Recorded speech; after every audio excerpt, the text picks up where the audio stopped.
set. It becomes necessary for one people to install the political band to connect with them with another, and to assume among the powers of the earth the separate and peaceful creation which the Lord has made.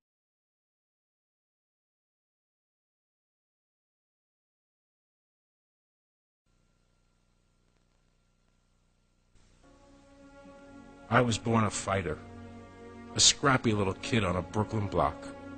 I bobbed and weaved my way through life as I stood up against the neighborhood bullies. I always hated bullies. There wasn't a dare I wouldn't take on. As I grew older, I learned from the streets. I had a knack for the ladies, a strong right arm, and a love for rock and roll.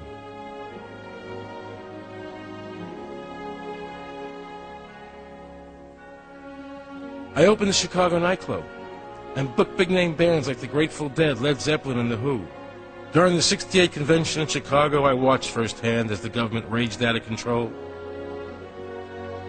I managed Bette Midler, founded the Manhattan Transfer, and was fortunate enough to win an Emmy, a Tony, and my films received 6 Academy Award nominations. I produced Trading Places, The Rose, and Wise Guys.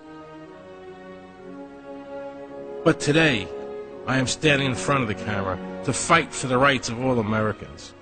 Because today, I am frightened for the future of the country I love. Ladies and gentlemen, mad as hell, Mr. Aaron Russo.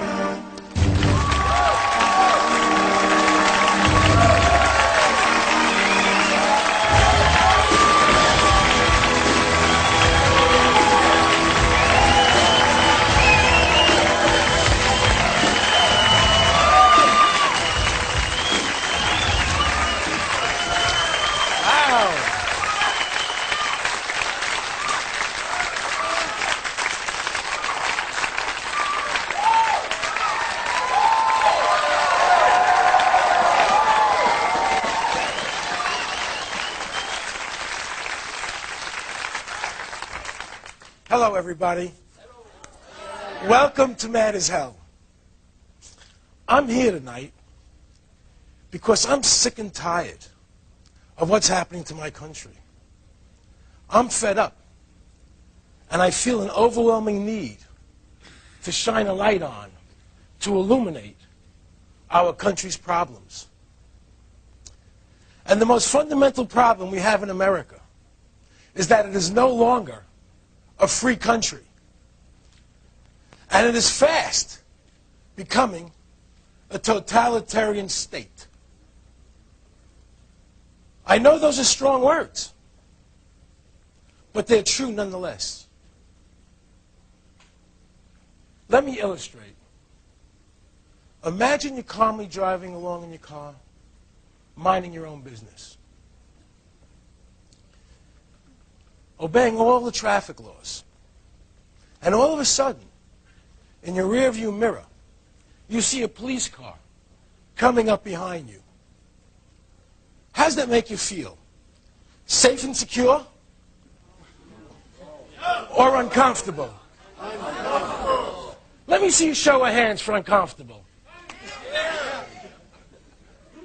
Amazing, isn't it? It's amazing.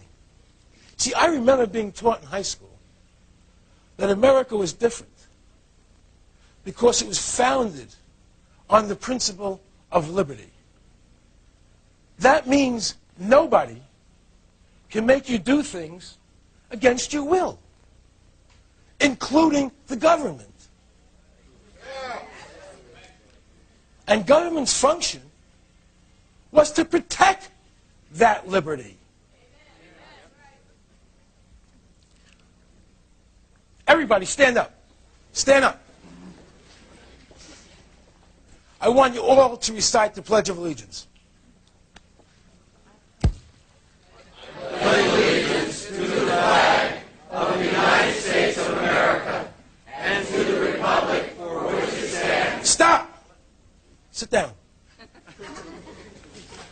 And to the republic for which it stands. It doesn't say, and to the democracy for which it stands. and to the republic for which it stands. America was founded as a constitutional republic with some democratic principles. A republic is where 99% of the people can't take away the rights of 1%. And that's why America was called a free country. Your rights were guaranteed and absolute.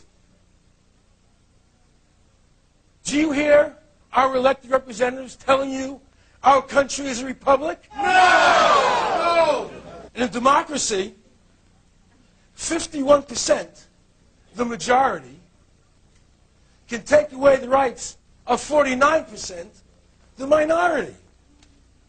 That's not freedom. Who's ever in office determines what rights you have. Like a ping pong ball, bouncing back and forth, back and forth. One says abortion's legal. One says it's not. One says gun control. Another says no. Taxes are too high. Taxes are too low. Balance the budget in 7 years, 5 years, 9 years, 3 years, 1 year, 18 years. Affirmative action. No affirmative action. Speed limit 55, 75. It's safer. It's not safer. It's insanity.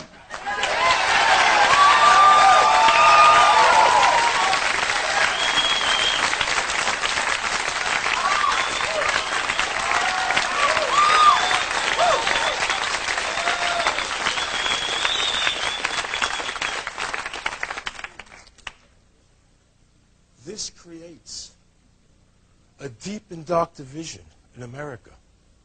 Left versus right. Rich versus poor. Gender versus gender. That means man versus woman.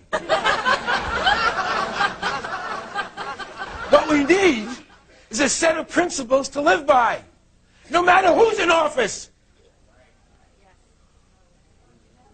And we have it. It's here. It's called the Constitution.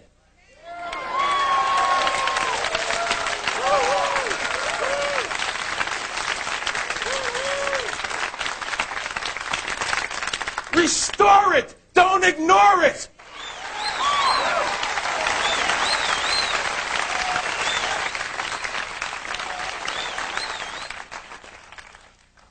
People often ask me, Aaron, are you a liberal or a conservative? A Democrat or a Republican? Those are just labels. The right question is, Aaron, are you free? Are you free? No. Are you free? No. Are you free? No. Government is the problem, not the solution.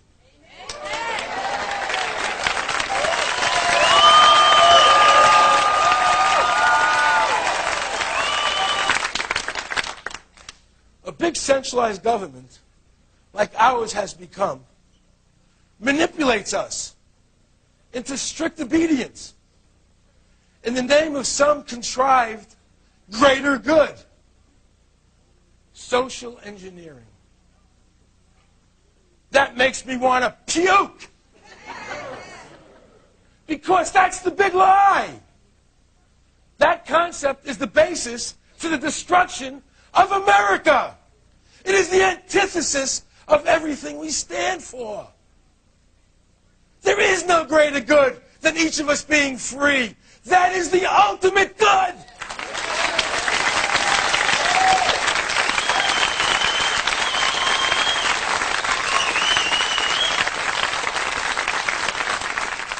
Instead, we have federal agencies with massive police powers.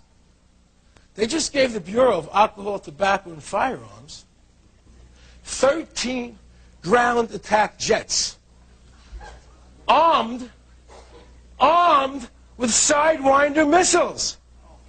What are they going to do? Go on airstrike on Fred's smoke shop?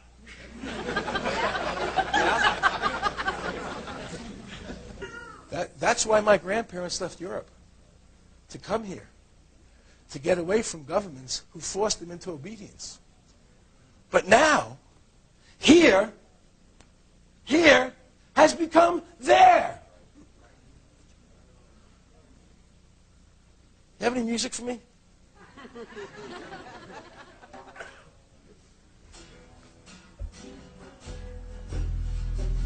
Enough for that.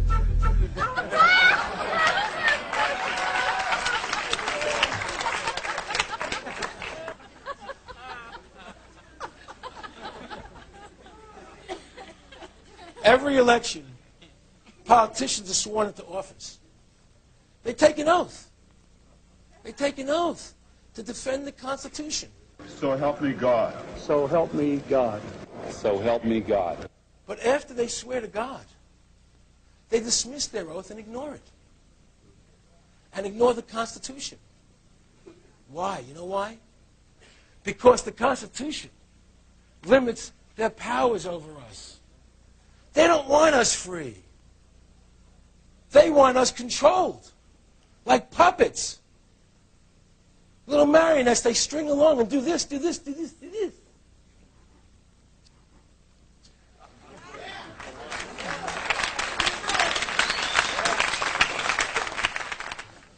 After the Oklahoma City bombing, the President and Congress called for the immediate passage of the anti-terrorist bill. The time is now to enact this important legislation.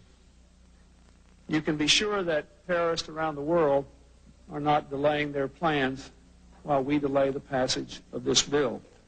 It sounds great. Get rid of terrorism. Yeah. Yeah, on the surface. But scratch the surface of this bill, and we discover an overreaching power that is akin to dictatorship. 10-year sentences for the crime of supporting the lawful activities of an organization the president unilaterally, you hear that word? Unilaterally declares to be terrorist. And it's not appealable. He says it, that's it.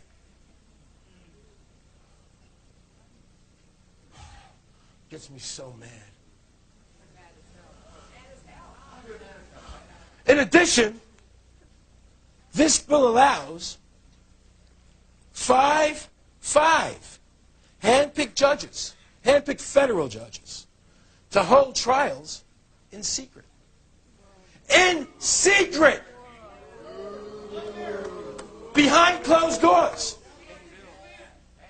Wait. Without a jury. And the defendant isn't even present in his own trial to defend himself. You know why? Because he doesn't even know it's happening. Okay? He doesn't even know it's happening. That means you could be on trial right now and not even know it. And you were just found guilty. All of a sudden, you're gone. All of a sudden, people are going to start disappearing. They're whisked away. What happened to Sam Jones? I don't know. He was at work yesterday.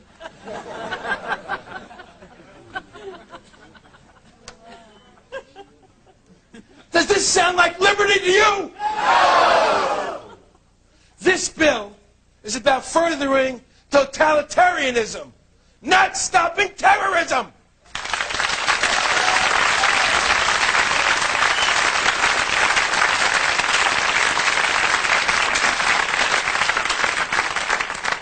Welcome to the new America! Yeah! Russo for president!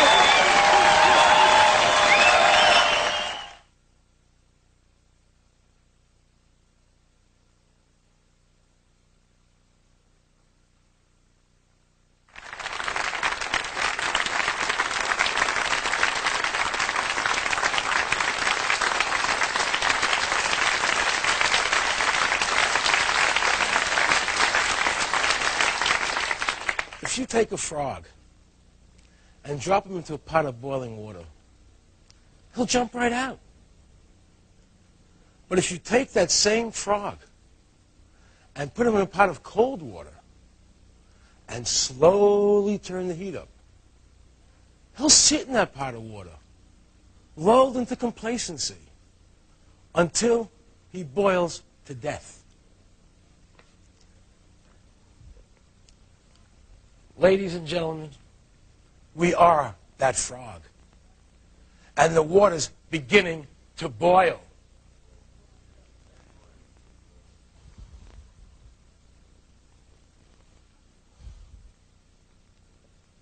Did you hear we're being fitted for National ID card?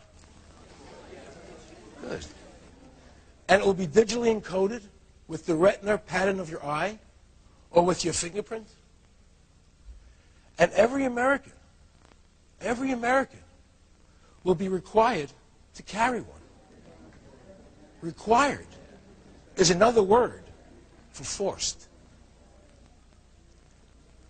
According to this bill, come 1999, all employers will be required to receive authorization from the federal government before hiring any new employee.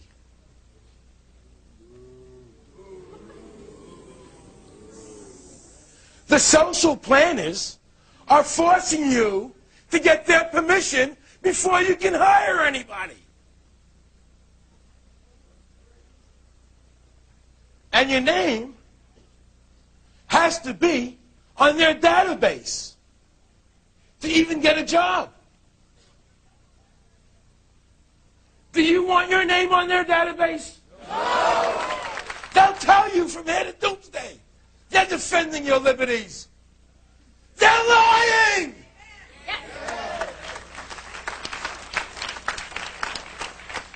Don't listen to what they say. But pay very close attention to what they do.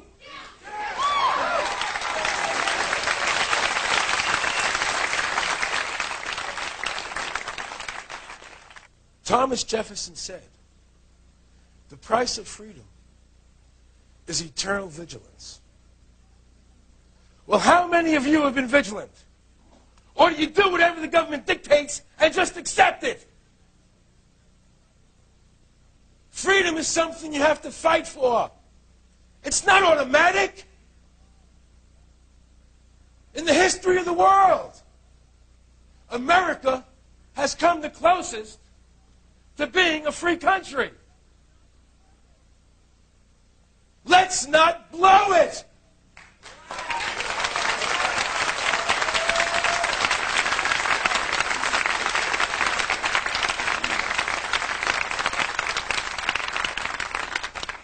Speaker of the House, Newt, blew it when he urged fellow members of the House of Representatives to destroy the Fourth Amendment by passing H.R. 666. Do you know this bill will allow the government to invade your home without a search warrant? Congress and the President have no authority to ignore the Constitution. But they're doing it. The major media never reported this. Why? Free press, please. It's a controlled press. And what they don't tell you is costing you your freedom.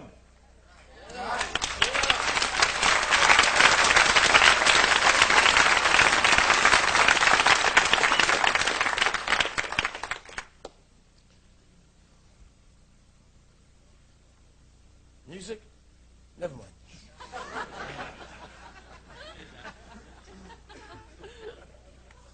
I'm on a roll. Why are you guys there anyway? I can't figure this out. Congress has passed the FBI wiretap bill. This requires that wiretaps be pre-built into all phone switching equipment by October 28, 1998. So that the Justice Department can listen in on any phone conversation in America, sitting in their office, pressing some buttons. Let's see what Aaron Russo's saying today. Sons of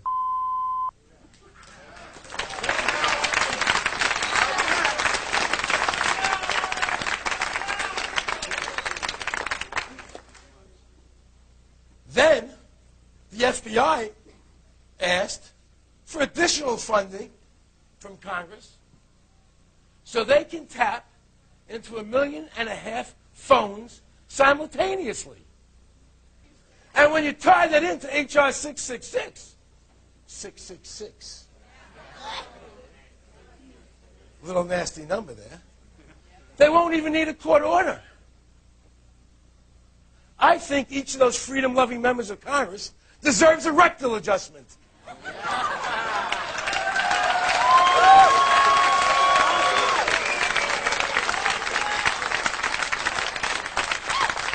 Now that's liberty!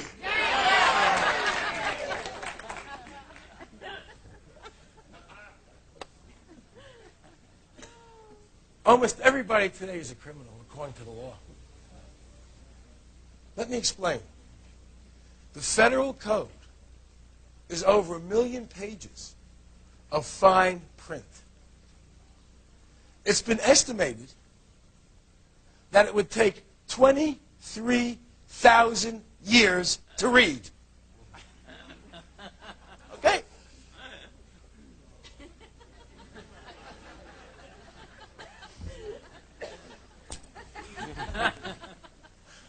Yet, ignorance of the law is no excuse. We are responsible for all these laws.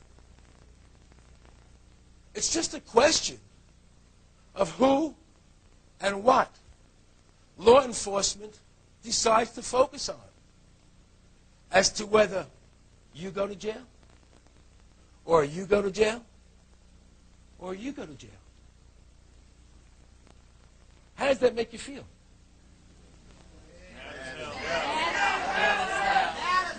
Well, if you're black, I guess you already know. I can't stand them.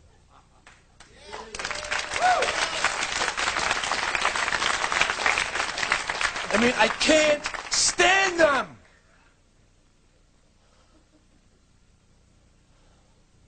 Do you know there are more people in jail today in America than any other country in the world?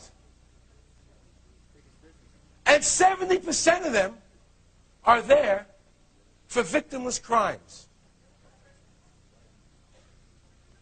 How can you possibly have a crime if there isn't a victim?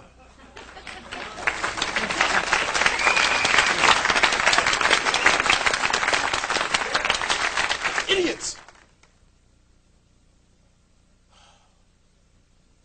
They spent a fortune.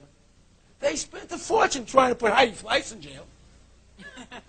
And yet, at the same time, they let out a rapist who's victimized over 200 women. When they asked the rapist if he was going to rape again, he replied, That is information that will come out in the watch eventually.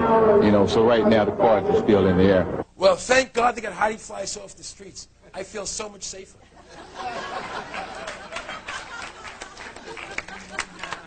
In goes Betty Crocker, out goes Jack the Ripper.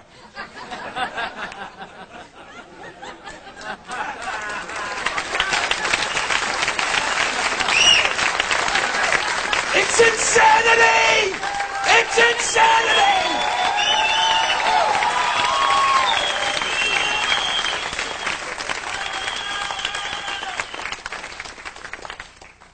In Washington, there are entire buildings that just hold books of rules and regulations. Big, big buildings full of bureaucrats whose job is making sure you and everyone else follow this endless stream of rules until we choke to death.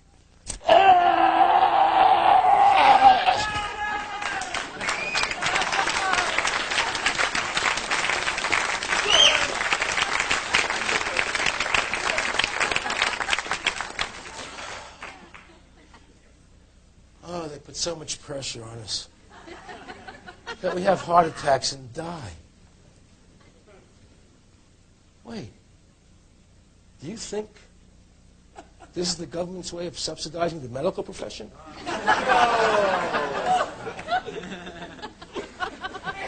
But Dr. Kessler of the FDA wants to subsidize not only the medical profession, but the drug companies as well, by outlawing vitamins. He wants you to get a prescription just to buy vitamins. Heil Kessler! Oh, did I say that? It must have been a vitamin C deficiency. But nothing to worry about. I have Social Security.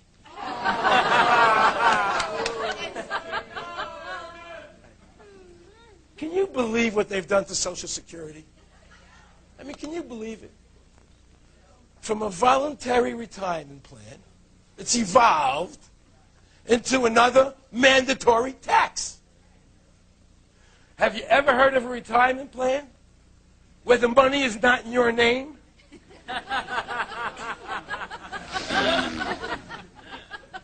And the custodian can spend it at his will? And you can't leave it to your heirs? And it's their way of keeping track of you to boot. Try running a private fund like that. And then there's the IRS.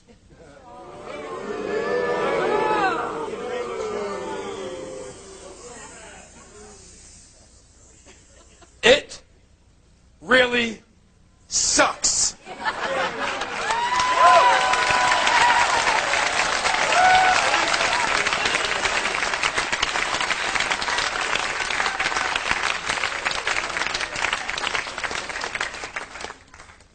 I didn't know whether to say sucks or steals. They're both so appropriate. They tax you your whole life. And when you die, they tax you again on the money you leave your family.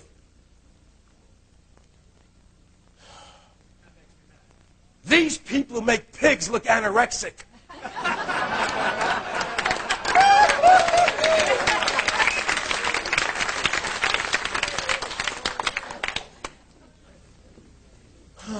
This is hard work. The San Francisco Chronicle reports by the year 2010, federal income tax and Social Security combined will take 84% of everything you earn. Now, I ask you a question. How can you raise a family if parents are supporting the government instead of their children? Of course morality is declining. Of course crime is soaring. How could it not? Repressed people strike back.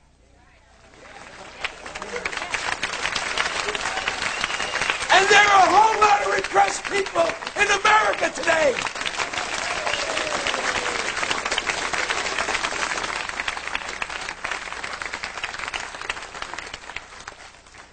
Do you feel repressed by the government? Yes! Let me see a show of hands. This country is just, it's just unbelievable. It's just unbelievable. Have you heard about that? The General Agreement on Tariff and Trade? The so-called Free Trade Agreement? It's 22,000 pages. It weighs 365 pounds. That's a free trade agreement? One paragraph, we have free trade.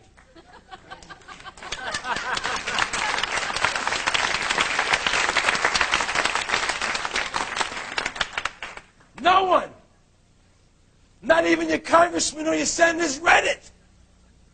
It would take 4 senators just to lift the thing. Jose, bring out Gat. Bring out Gat.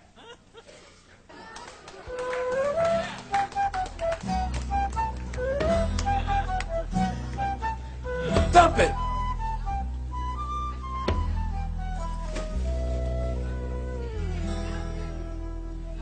You okay, Jose? I don't want to get hurt. I'm the star here, Jose.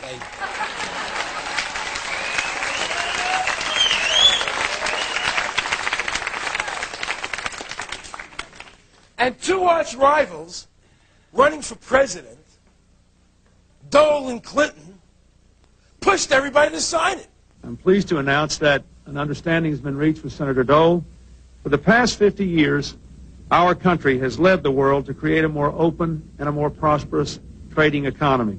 I will be writing a personal letter to each of my Republican colleagues in the Senate enclosing all of this material,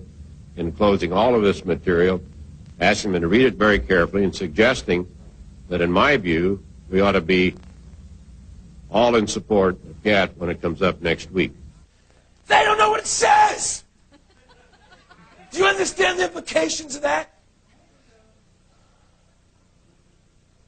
It's time to wake up. And I'm here ringing the bell. Because nothing works.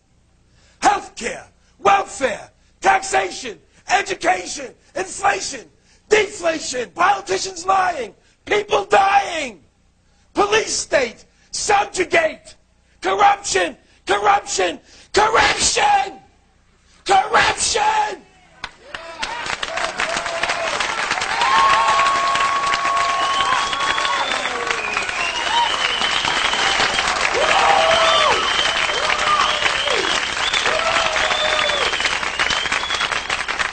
Are you mad yet? Yeah. Let me hear I'm mad as hell, and I'm not going to take it anymore. Come on. I'm mad as hell, I'm not going to take it anymore. I'm mad as hell, I'm not going to take it anymore. I'm mad as hell, I'm not going to take it anymore. We're mad as hell, and we're not going to take it anymore. Remember, fighting for freedom is an old American tradition.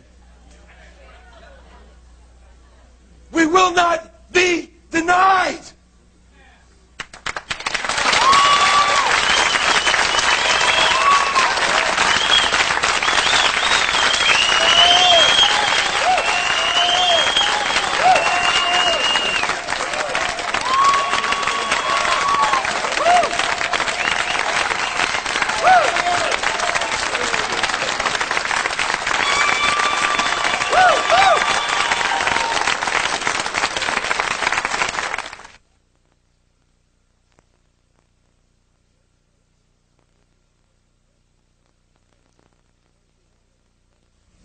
Recently, the Associated Press reported the results of a national poll asking Americans if they trusted their government.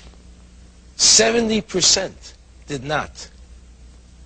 One of the reasons this figure is so high is people are becoming more aware that we have all but lost our rights to due process and the presumption of innocence until proven guilty. A man's home is no longer his castle. Tonight's show is going to focus on asset forfeiture. Using that catchphrase, government agencies can lawfully storm your residence and seize all your assets. That includes your home and your bank accounts. Last year there were over 250,000 asset forfeitures. That's 5,000 every week.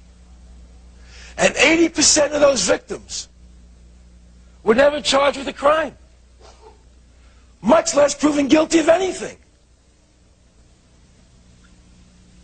And in some cases, people were even killed in the process. Captain DeWitt here. Yeah. I'm on a search warrant with the Hidden Hills crew on this marijuana eradication thing. Yes. And they just, looks like 927D here. At the location? Yeah. Somebody there? No, we put him down. We killed him? Yeah. It's scary, you know. I never, ever would have thought that I would witness my husband executed, literally executed, third world country style. Donald Scott died in his living room on October 2nd, 1992, gunned down by police. Now, his widow says that Donald was the victim of a law that makes the seizure of private land so financially attractive to law enforcement agencies that they have begun to assume private citizens guilty till proven innocent. The story begins here at Trails End Ranch, 200 acres in Malibu, California. Current value, $5 million. Landowner Donald Scott was a multi-millionaire due to a family inheritance. He was handsome, prosperous, and married to Frances Plant, a woman half his age. But their passion for each other blinded them to age differences. I would tell him he's 61 going on 16. He had so much energy, and he was just so much fun to be around. We had the best time. We just had a ball. I don't think any two people have ever been happier. But their idyllic life at Trails End soon became a Gothic nightmare. Good morning. I'd like to welcome you all to Rancho Sierra Vista Sat We on behalf of the National Park Service. In the 30 years since Donald Scott purchased his ranch, the National Park Service had bought up every available land parcel surrounding Trails End, making Scott's land a choice morsel for federal acquisition. The Park Service judged Trails End crucial to complete its federal land acquisitions agenda. Friends say that the Park Service had approached Donald repeatedly about selling, but he refused. Donald always had a feeling that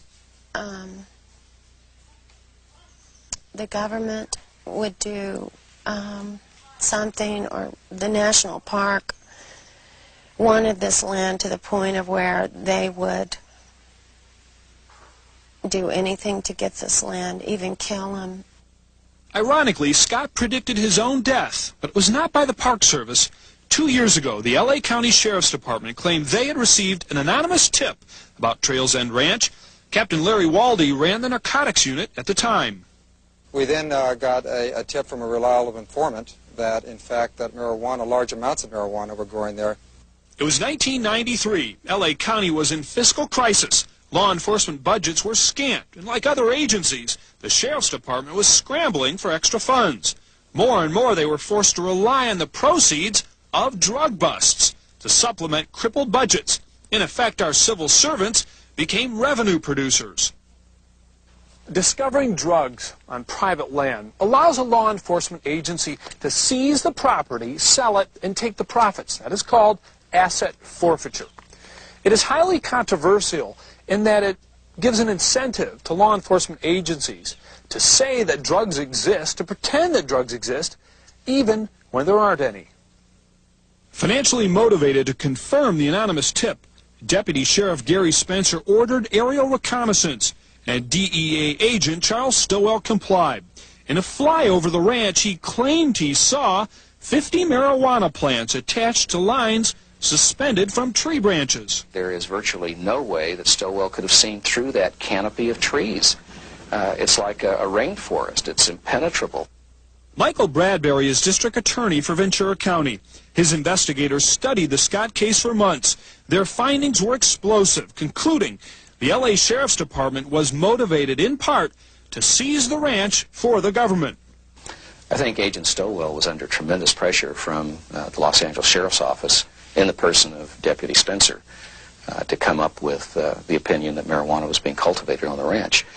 As a matter of fact, after Stowell initially said that he had seen marijuana, he called Spencer back and said, "I am not comfortable with you using my name, and you have to corroborate me." Despite Agent Stowell's reservations, the Sheriff's Department marshaled ground teams from the National Park Service and the Border Patrol. But even their ground surveillance turned up no marijuana. Nevertheless, law enforcement still commandeered a search warrant and ordered the troops to move in. 27 people were at the scene. There were at least 5 different agencies. You had the National Park Service there because we worked with them in dealing with the marijuana eradication program.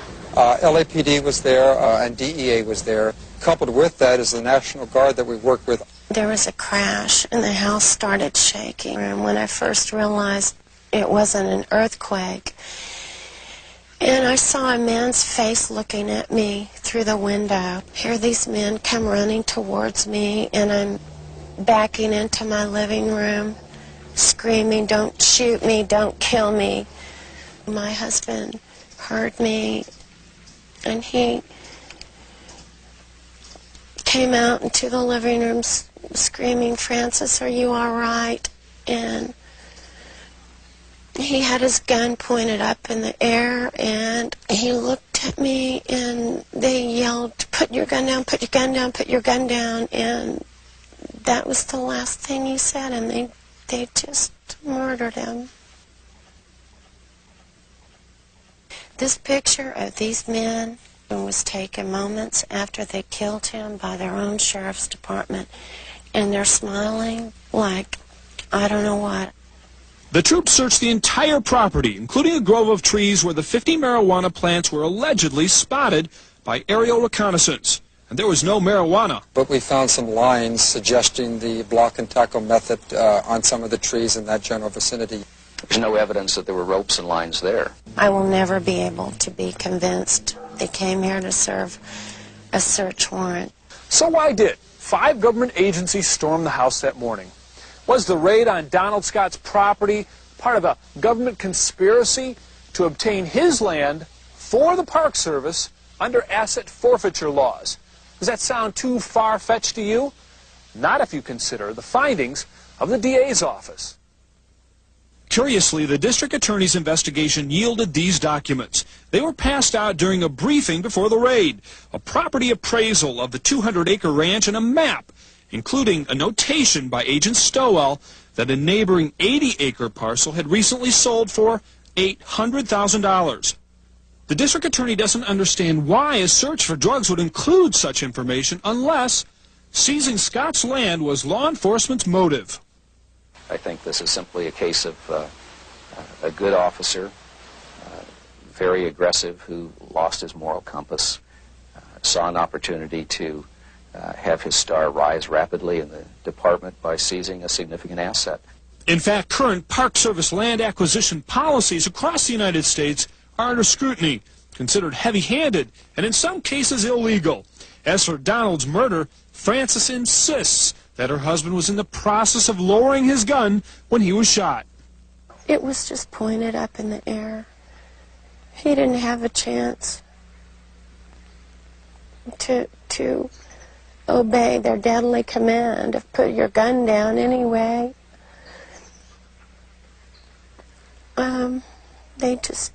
They just blew him away. And Frances's nightmare just kept getting worse. Months after Donald's murder, the ranch house burned down. Frances says it may have been arson. The house is burned down because the national park, again, the national park refused to let the Ventura Fire Department put out the fire. They could have made a very simple fire break. They had all their equipment there just to make one little fire break, and the national park stopped them. They said it is against our park policy to disturb the natural beauty of our park land. And now, guess what? Now the IRS wants to force a sale of this land to make us pay death taxes. So let me get this right. One agency of the government comes in and kills your husband, and now that he's dead, another agency of the government comes in and wants the land. Well, they haven't met me yet. They're not going to get this land. I couldn't believe this could happen in our country. I couldn't believe my father has fought in 2 wars for us to be safe in our homes. And for this to happen in America it's unbelievable.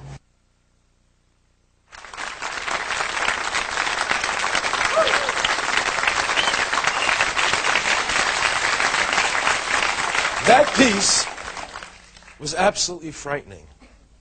And the fact that the 2 deputies who shot Donald Scott are still in service only goes to prove the point that the government is unaccountable. We are very fortunate to have with us on today's show three of America's foremost experts on asset forfeiture. Brenda Grantland is a graduate of George Washington University's law school. She presently serves on the board of directors of FEAR, Forfeiture Endangers American Rights. And Jeffrey Steinborn is a graduate of Yale Law School and a prominent Seattle attorney who specializes in asset forfeitures. Judy Osborne is a hooker from Santa Monica Boulevard. No, I'm just kidding. I'm sorry. A little.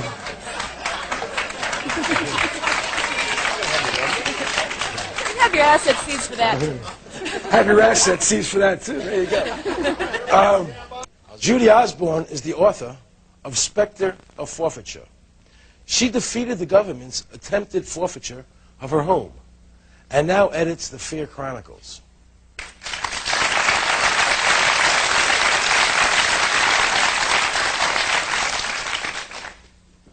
Is what happened to Donald Scott a rare occurrence? Many of the things that happen to Donald Scott happen every day. There are people that are getting killed because of the war on drugs and because police want to seize their house. There are many instances where the police lie to obtain a search warrant. And there are many times when the raids are made on places where no crime is being committed. Mm-hmm. So how does civil forfeiture differ from criminal prosecution? It's so easy to forfeit something civilly. All they have to do is say that we want it and come and get it. And at that point it becomes your burden, you the property owner's burden, to hire an attorney if you can find one who understands the law and to go there and prove that the government doesn't have a right to your property. So it's enormously different. Really all the government has to do is wish for it and it's theirs until you can go try to get it back, which is very difficult. Wait, are you saying to me that under civil forfeiture the government doesn't have to prove anything? No. There's no due process of law? No, that's correct. That's what I'm saying. So they can seize your property based on hearsay, and hearsay is really nothing more than a police officer standing in front of a judge and swearing to something for which he's not accountable. And that's enough to get the papers to seize your house. Then you have to go back to court and try to prove that your house or your property is not tainted by some unlawful conduct. So how does do the police or the authorities decide whether a case is civil or criminal? Well, I think nowadays they have to think more seriously about criminal because of some new developments in the law. But up until about a year ago, the courts had ruled that civil forfeiture of your property was not punishment, and therefore the government didn't have to follow the usual rules that they have to follow when they try to punish you for committing a crime. So if the authorities have the option of saying this is criminal or civil, they can always say it's civil because it's easier for them to take it. Absolutely easier. And that's what they do, and that's why for the last 10 years the government civil forfeiture program has really been running amok. What you have here is the government, well, the looters are in the wheelhouse, and they're using the government as a way to loot the country. And the result of it is that the police in situations like this really run around like children without adult supervision, taking what they want. In about 90% of the cases, there is no recourse. The property's gone, and whatever rights may have been violated along the way are simply ignored. Fortunately, assassinations are rare, but they're certainly not unheard of, and I'm sure we haven't seen the last of them. So they can, if they want to, they can just come in and say that they can just plant evidence and say... They can do that too, but they don't have to. They don't need evidence. They don't need evidence. They need a cop. We all know how honest cops are. They need a cop who's ready to swear that somebody reliable told him or her that there's pot in your house or that you sold some drugs or committed some crime and that the fruits of that crime are invested into your real estate or in your bank account. So if some informant says Aaron Russo is growing marijuana in his backyard and the cops come and raid my house, they can seize my home, my bank accounts, based on the fact that some informant said that. That's correct. An informant who stands to gain 25% of your seized assets. Whoa! Wait a minute. No! You mean the informant gets a piece of this action? Yes, either in reduced jail time in some cases, but most often up to 25% of the forfeited assets. It's right there in the statute. It's right there in the statute, yes. So I'm going to call up on everybody in here. Hey! This one. Let's seize their house. I'm getting 25% of that. And it places is the owner in the disgusting. untenable situation of trying to prove a negative. I challenge anybody here to prove there was no marijuana in your closet on this day 2 years ago. Prove it. That's the scary part about it, and what's happened. You know, Aaron, we've been talking about the Constitution, but this demonstrates very clearly the Constitution is what the judges say it is. And if the judges say this is constitutional, then it is. And so one of the problems really is that the judges, we have to have some judges who have the courage to talk about what your rights are and to be offended by this. But the Constitution is very plain English. It's not very difficult to understand. Well, you would think so, but historically it's always been nothing more than what the judges say it is. And this generation of judges seems to have a low esteem for some of these rights that we hold so dear. So who's vulnerable to forfeiture? Like Everyone. Anybody.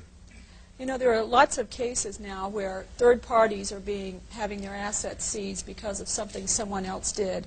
Say a landlord-tenant situation, for example. You may own an apartment building and someone living in your apartment may be selling drugs. The police will come to you and say, get that tenant out of there within 2 weeks or we'll take your property. And you go to your lawyer, you find out that the local landlord-tenant law requires you to give your tenant due process.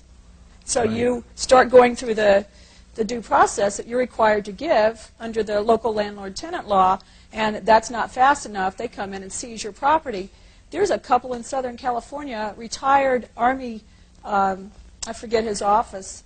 He was an officer, and this was his retirement property, and he lost his entire rental property because he couldn't get the tenant out fast enough to please the cops. If you're a landlord, the situation's even more frightening than that because they can search your rental property illegally. Just kick the door down without a warrant. And if they find something growing there, then they can seize the house. And you, the owner, the landlord, don't have the right to object to the illegal search because you weren't living there. I just had a case like that last week, yes? And they are not embarrassed to stand up in court and say, yes, we're going to take his house, and he has no right to complain that we kicked the door down without a warrant because he wasn't living there at the time. In fact, reporting your suspicions of your tenant's illegal activities to the police is cause enough to have your house forfeited because that puts on the record that you knew that there was something illegal going on. Right, right. So you can't show your innocence. So you're in a catch-22 situation. Yes. So how does an ordinary citizen protect themselves? You try to get the laws changed. Right now, everybody is vulnerable. You can have your assets forfeited for making an incorrect statement on a loan application. Fish and Wildlife not long ago seized a tractor under EPA laws because it ran over an endangered rat. Oh, it didn't help the rat. I heard about that. The Vietnamese farmer was tilling his land with his tractor. He ran over a kangaroo rat, and the government came and took his tractor. They tried to put him in jail for 2 years for running over a kangaroo rat. This is unbelievable. Do you know why I'm so mad? Do you understand what's going on here, guys? I mean, this is sickening. And it's our country. If you are a member of a corporation and one individual in that corporation is indicted for instance, a money laundering operation, the government has a theory of tainted money, where his tainted money contaminates all your good money like a drop of ink in a glass of water.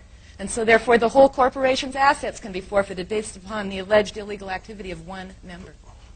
What is this about legal fiction, that property has no rights so they can take it? How does that work? Can somebody tell me? This is a very old concept that goes back to biblical times, basically. If an object, it's called deodond, if an object is used to kill a man, then like a sword is used to kill a man, then they would say, well, that sword was guilty and we're going to take it away from the owner and destroy it. And the owner's rights in it disappear. And they're using that fiction. It's a lie. A fiction is a lie. But as an example, I heard about a man who lost his airplane because he said the airplane had no rights. It doesn't matter if the man owned the airplane. He said the airplane has no civil rights, so we can just take it. Or we can take his car, or we can take the money, because property has no rights, ignoring the fact that people who own the property have the rights of ownership. Right. That's the legal fiction, am I correct? Right. Explain to me about the 30 days, how that works. That you have 30 days to argue against the seizure, and if you don't do it within 30 days, then you can't get it back? There's a very important part about that I think that you're overlooking. When they take your property, they could hold it for a long, long time and then send a notice out when you happen to be on vacation or whatever. You've got 20 days not only to file a claim, but to pay a cost bond of 10% of the value of the property in order to even fight to get it back. So in order to get a hearing, you've got to pay for it in advance. But if they just took everything you own, how can you pay for anything? Well, you're indigent, and of course you can't hire a lawyer, but because it's a civil case, you are not appointed a counsel. So you have no money left to hire a lawyer. Correct. They don't give you a court-appointed lawyer, so you can't even fight back in the time allotted. And the law is so complicated that the majority, I would say, of lawyers don't even know how to fight civil forfeiture. This is unbelievable. So people can't fight it themselves. And which federal agencies have the power to do this? Most of them. And that's the reason that most forfeitures, people abandon or give up their property or lose their property without ever going to court, without ever getting a day in court. They just lose it. And though the precedents were set by drug laws, there are over 200 federal forfeiture statutes, and many of them don't even contain the exemption for innocent owners that the drug laws contain. Where does the money go when they take it all? The police get to keep it. Whoa! Whoa! Wait a minute. Not only some guy calls up and says, hey, Russo over there is doing something wrong. He's sleeping with his wife or something. Okay? Sex is not allowed here anymore. Okay? And then they come and raid your house. They take all your assets, right? And then they get to keep them.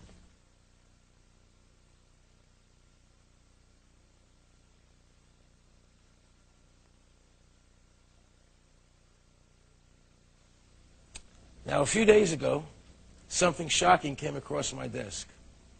A new bill, H.R. 1617, the Career Planning Act. Whew. And it's already been passed by both the House and the Senate. It's in committee now, waiting to go to President Clinton for his signature. Carolyn Steinke knows a lot about it. She's the executive director of Parents Involved in Education, and the facts she'll give you will prove that George Orwell's 1984 is only 12 years late. Carolyn, please be the first one to vent.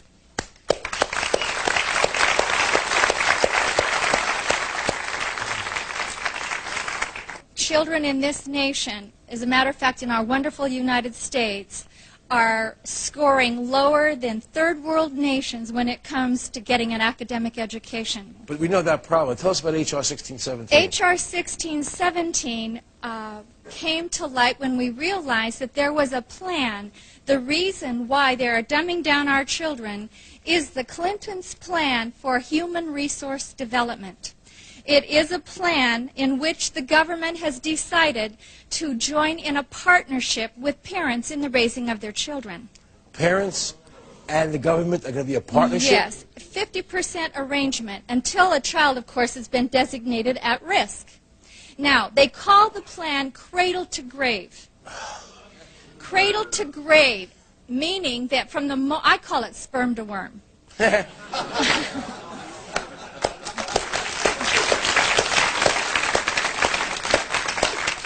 When the federal government finds out a child is conceived, that is the moment for assessing the parent. And from that time on, every child will be assessed, and they will be qualified, and they will be scrutinized. And if for any reason, according to the plan, these children are not meeting the criteria that the federal government has set for their well-being, which could be anything, we have that also, the at-risk designations could be anybody's child. The child of an obese parent, the child that has too few toys or too many toys, a child that was a low birth weight, 6 pounds. Do you know what that brings? That brings with it the federal government looking into your home unannounced 8 to 10 visits a year to monitor. What does that mean? They can just come knock on your door and walk in the house? Absolutely. If your child has been designated at risk. And who designates them at risk? If they fall into the criteria, whoever is the case manager, the social worker, the person... No! Absolutely. No! Now, that's what we've been finding out. But then we take it a step further and we find out why. Why? Because this whole society is in the process of being recultured. And they say the reason for the Careers Act is that we need to change our labor force because it's so dumbed down, that we have to be able to be competitive in the new world. In the global market, we need global workers.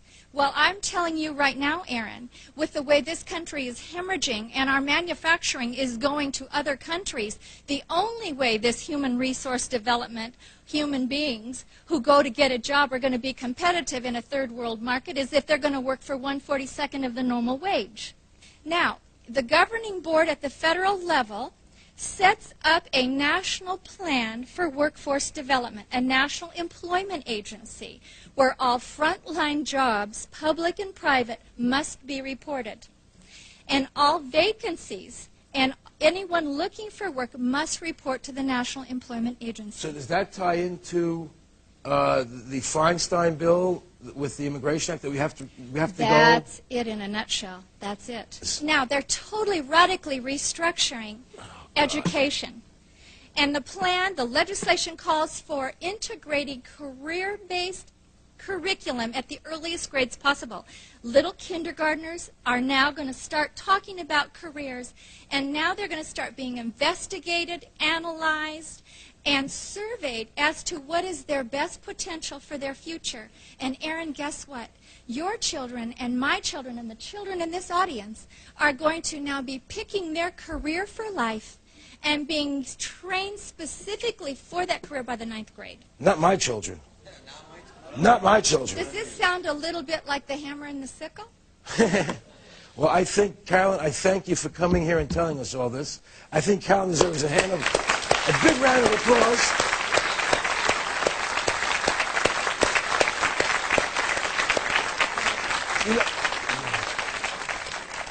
You know, no matter how deep I get into what's going on in America, I'm still amazed by the things I'm learning.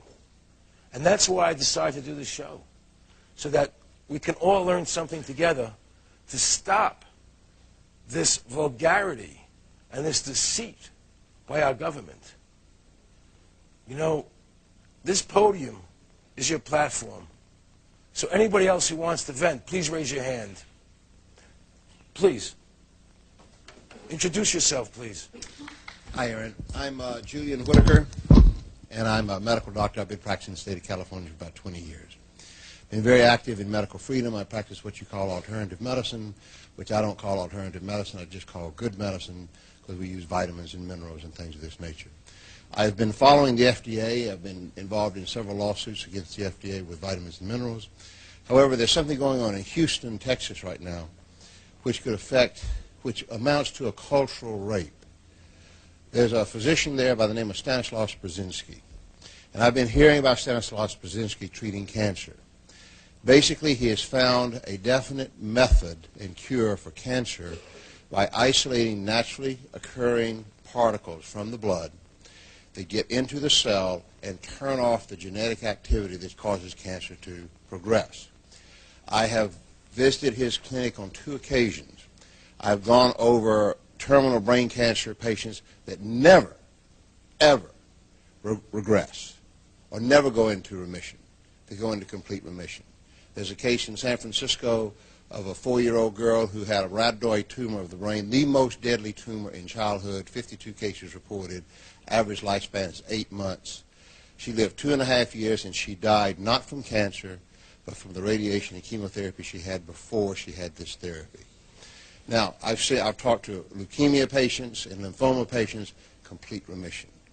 And it makes sense. Now, let me finish this. It makes sense because these particles go in and activate or deactivate the tumor or suppressor genes and the oncogenes. It requires a paradigm shift in cancer. Now, why I'm here is this. In 1983, the American Cancer Society put this on an unproven blacklist. 2 months later, the FDA filed suit in federal court in Houston in 1983 to put Stanislaus Brzezinski out of business and to destroy his discovery. Well, let me ask you a question.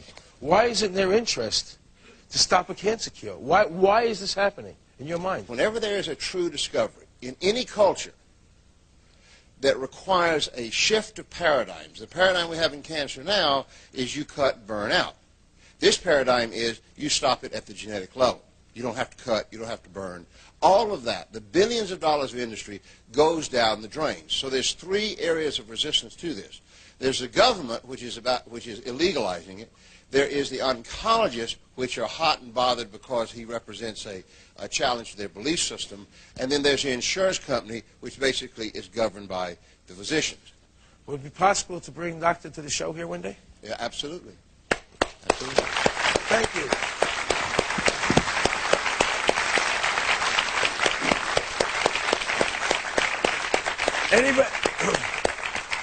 Anybody else would like to vent? Senator Rogers.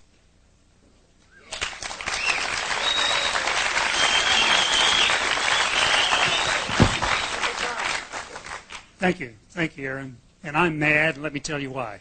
Please. I'm mad because the federal government has literally turned their back on not only California, but all the border states. And let me tell you what I'm talking about. Every night, several thousand people enter into our state illegally. They break our law. They're illegal aliens. They come across the border almost unrestricted.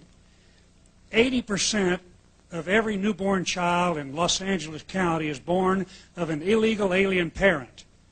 And the California taxpayer is picking up the tab. Mm-hmm. Now, I'm mad because the voters, Article 1, Section 4 of the Constitution, and I wish some of the federal judges would read it once in a while. That's a far... I guess so. It says clearly, it clearly says that the federal government is charged with the responsibility of protecting the individual states from invasion. We are being invaded. California, Arizona, New Mexico, Texas, Florida, literally being invaded by people who break our law and come into our state illegally. Now, 15 months ago, the people in this state voted, 59% voted for a proposition called 187.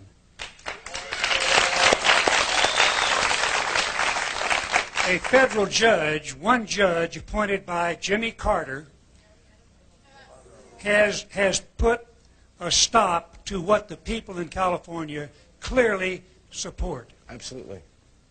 Absolutely. Now, what we need to do is, of course, I'm thinking maybe we ought to put a term limit on federal judges, folks, rather than lifetime. It is not fair to the people in California. What's happening? We are required, according to this federal judge, to provide free welfare services, free medical care, and a free public education to all of these people that come in and break our law and come into the state illegally. And it's time that we told the federal government, look, you either do it or we're going to do it. Amen. Now, the federal judge, let me tell you how contorted her reasoning was in using the Constitution.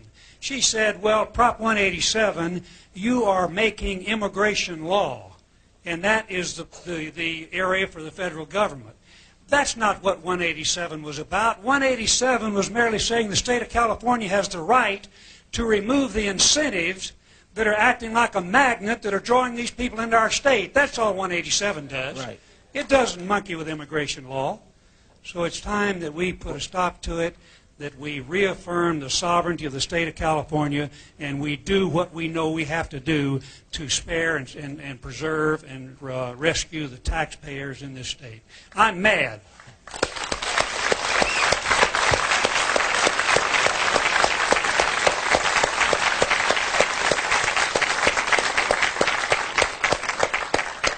Who else would like to vent? God, I see a lot of us. I don't know if we can go with as many people. You know, how about you, Senator Duke? You have anything for us?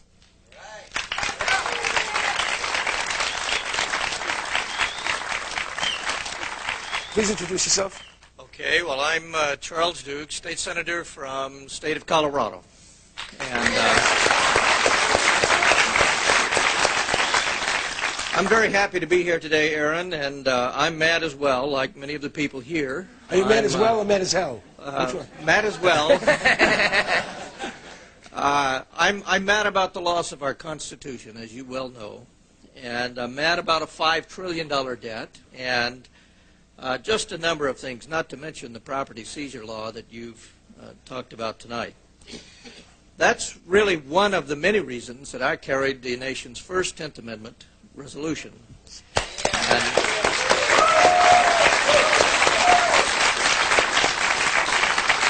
that resolution restores to the states the power that I believe rightfully belonged to them all along, Absolutely. but has been stolen from us by this rogue Congress. Now, that resolution had two parts. It said, first, the state of Colorado hereby claims sovereignty over all powers not otherwise enumerated and granted to the federal government by the United States Constitution. It's based on the 10th Amendment, which says the states have any power they wish to have unless it's prohibited.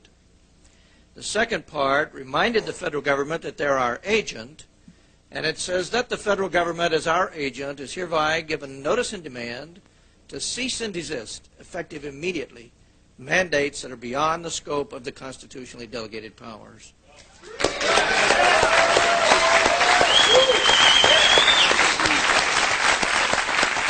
Colorado wasn't asking the federal government for anything. We were telling them the way it is. Now, I was a little unprepared for what happened after I did that. I really kind of did it initially, not only to support the Constitution, but primarily for fun. Well, it really took off across the nation, and in fact, Senator Rogers sponsored SDR 44 here in California, and that has passed as well. To date, we have 21 states that have passed that 10th Amendment resolution. Yes! Yes! Yes! Now, some have said, where are you going with this, Charlie? What exactly are you trying to achieve? And I said, well, let's suppose we get 38 states to adopt the 10th Amendment resolution, and we call a meeting of those 38 states, and we draft some orders for Congress. And we hand it to the Congress, and we say, here are your orders. You are our agent. You have 90 days. And they'll say, or what? And we will say, or your services are terminated.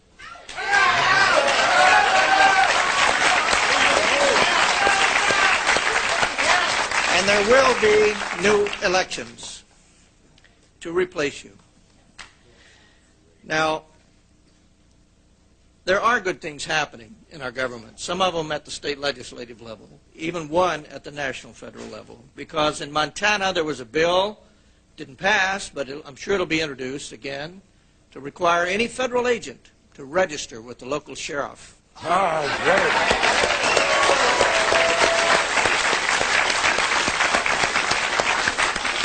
You might be very surprised to know that the Supreme Court has ruled on more than one occasion that the federal government has no police power. Right. So they can't go to the federal government for help there. In any case, I'll be introducing that in Colorado. And Senator Rogers has told me if I'll get the data to him, he'll introduce it for the state of California. Yes!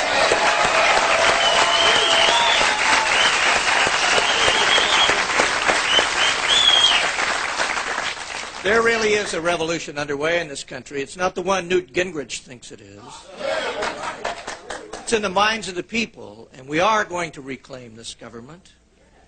I think the framers of our Constitution properly did understand what 1996 was about. The challenge for us is to understand what 1776 was about. Thank you. Thank you.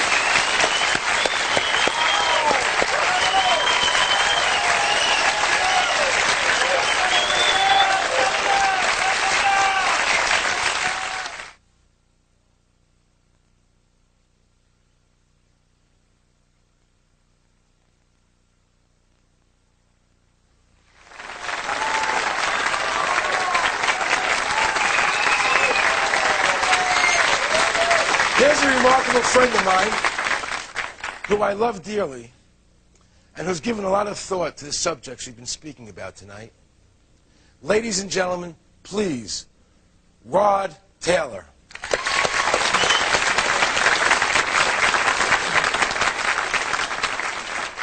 I'm here to talk to you about the problem of slavery. It didn't end in the 1860s. It's a social malady that's with us today, and it's increasing in its scope and virulence.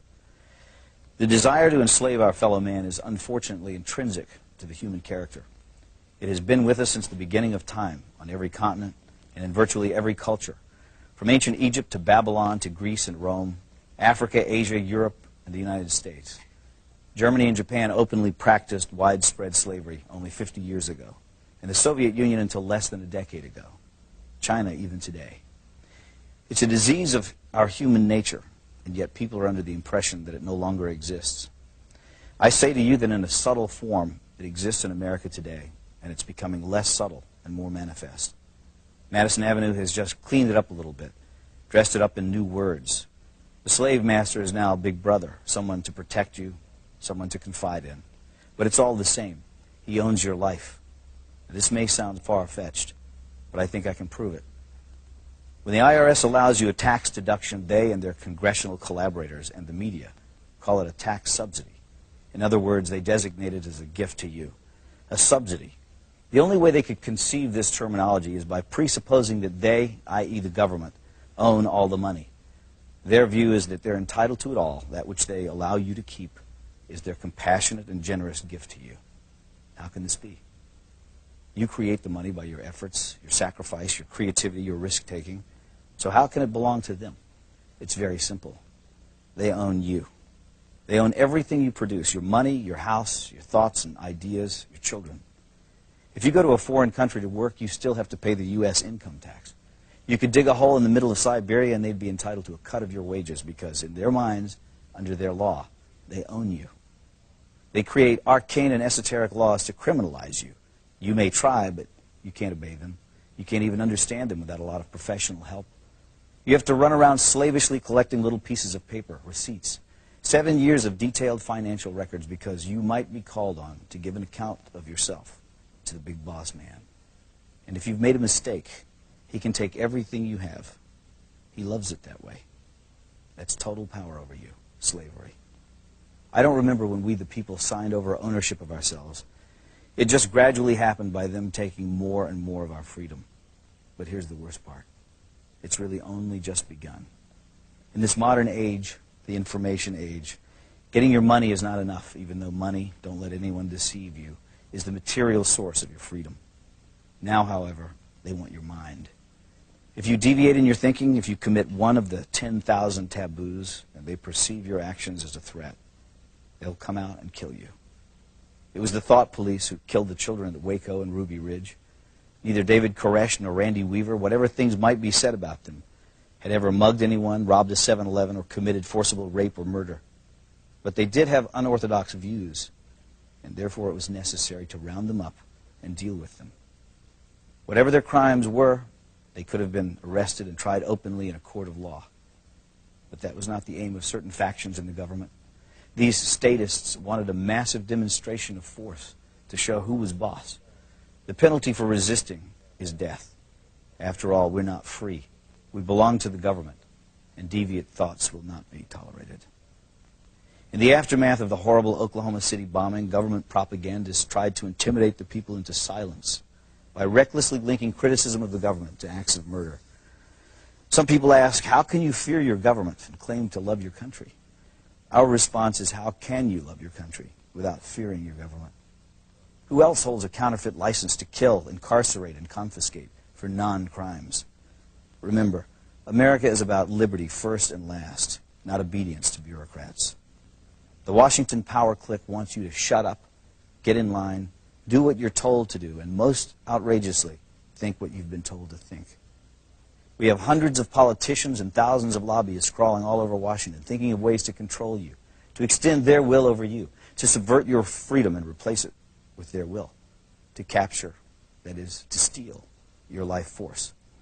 And so we should all be very angry, because anger is the engine that drives our will to resist. And without resistance, without awareness, they will take it all. That's not just politically perverse. It's a sin against mankind, because freedom is actually sacred. Drop an ant into a jar and seal the lid. It will spend the rest of its life trying to get out. It has nowhere to go, but it wants to be free. That is its nature. It's the way every living thing is made. Once, a long time ago, I saw something at the zoo, a wolf lying in its cage.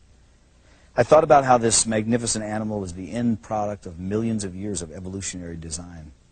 A nose that could detect the faintest scent, ultrasonic hearing, eyes that could see in the dark, teeth and jaws capable of crushing thick bone, heart and lungs that could run him for hours in a sub-zero blizzard. And yet there he was, lying forlorn and full of despair. He was well fed. He had a clean habitat and water and medical care. So what was the problem? He was sick with the knowledge that his wonderful powers would never be exercised again. And so he lay there, his head on his paws, staring blankly ahead at perhaps some imaginary forest that he could never reach because there were bars around him. They had not killed his body, but they were destroying his soul. God gave Adam and Eve freedom, even though he knew they would invite death into the world. That's how important freedom is in the divine scheme of things. And that's why we urge you to defend it always.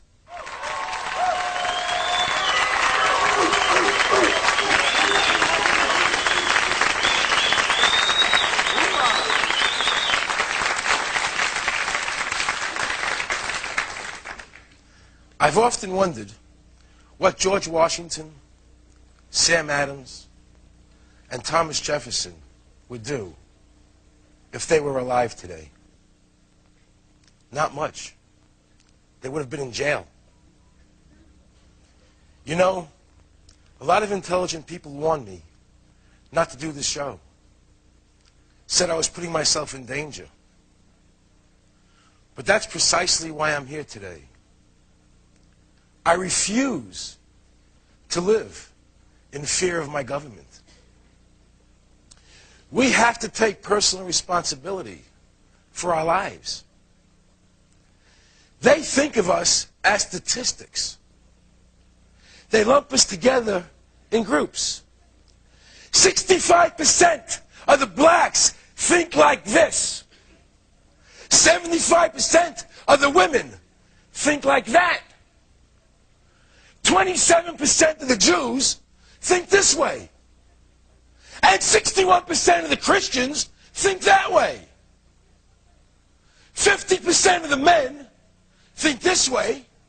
And out of that 50%, 46% of the circumcised ones think another way.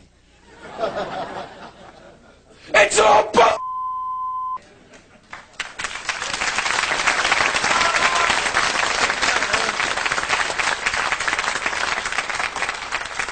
There are no groups. We're individuals.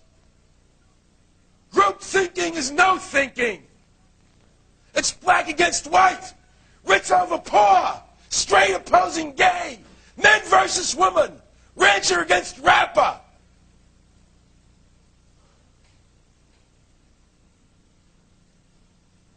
It's only as individuals that we will ever find harmony and peace. Bill Clinton and I are both white, straight, male Americans. That's 4 groups we share. But do I think like Bill Clinton? I can't stand Bill Clinton.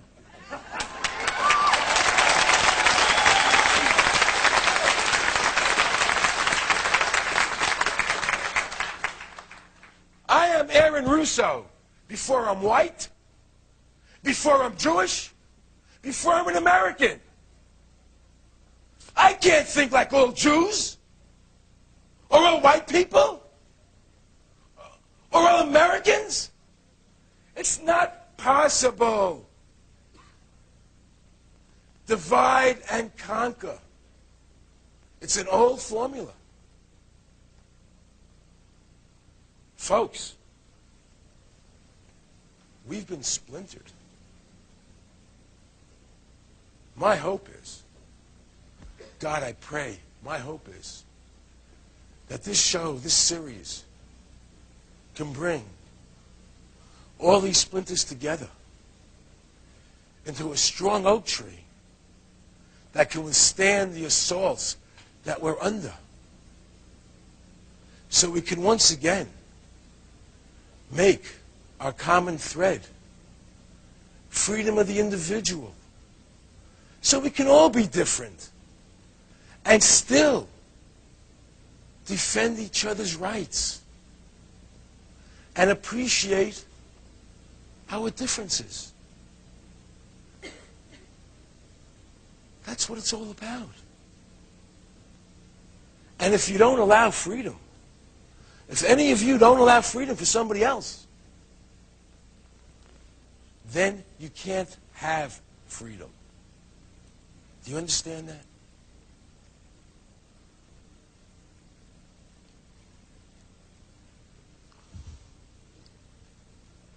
We don't have much time, folks.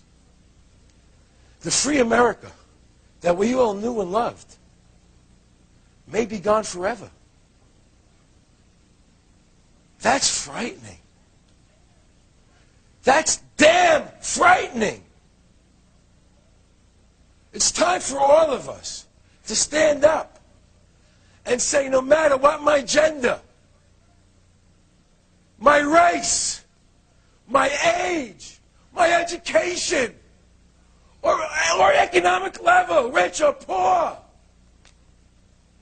I am first a human being. And I'm ready to start behaving like one again. I open up my arms and my heart and respect every other person in this country.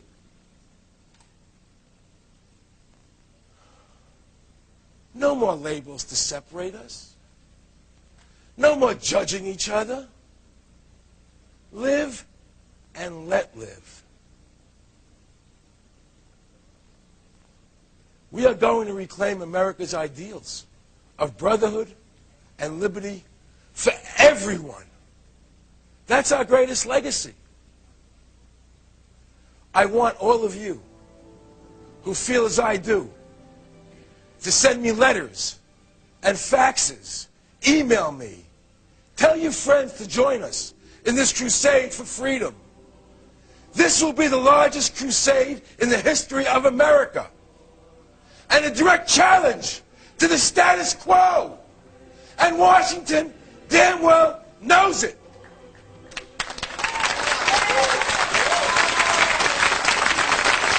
Make them understand that we, the people, are the sovereigns, not them. We love you, Ed. Come on, everybody. America.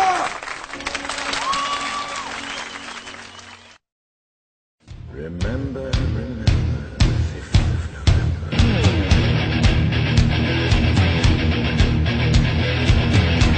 A new American revolution has begun. Not against the forces of a colonial kingdom, but a rebellion against an oppressor that has risen among us.